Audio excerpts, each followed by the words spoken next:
لا لا لا مو طبيعي، اقسم بالله ريال مدريد مو طبيعي يا رجل. الشغلات اللي بتصير مع الفريق اقسم بالله مو منطقيه، شغلات عبثيه جدا. المستر كارلو انشيلوتي مصر لاخر مباراه عم يلعبها معنا يضل مقرفنا كره القدم يا رجل. والله العظيم اللي صار بهالمباراه ما بتفهموا.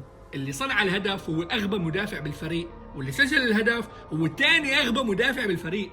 ما حدا فاهم شو عم بصير. بهيك فوز ريال مدريد بينتقل من المركز الثاني الى المركز الثاني. خلينا نحفل على حالنا، ما هو الدنيا كلها الناس دي تحفيل علينا حاليا. الشيء الحلو الوحيد اللي صار بهاي المباراه انه هي تعتبر واحده من اخر مباريات كارلو انشيلوتي مع ريال مدريد، باقي له مباراتين تقريبا وراح نخلص منه. اقسم بالله من هلا خايف على تشابي الونسو يا رجل. جاي يدرب فريق اخر 4 سنين الضغط العالي بالنسبه له هو مرض مزمن. عندنا لعيبه ما بيعرفوا شيء اسمه ضغط عالي ولا بيعرفوا شيء اسمه اساسيات الدفاع. الله يكون بعونه لهالمدرب، لانه حرفيا جاي على فريق بده يهدم كل شيء فيه ويرجع يرمم من اول وجديد. صح انه هاي المباراه لا بتقدم ولا بتاخر، بس اهم شيء انه اجلنا احتفالات برشلونه كان مجهز حاله يحتفل، راح ريال مدريد باخر لحظه بالمباراه سجل هدف الفوز. والله مو منطقي اقسم بالله. النادي ما بعرف يا رجل.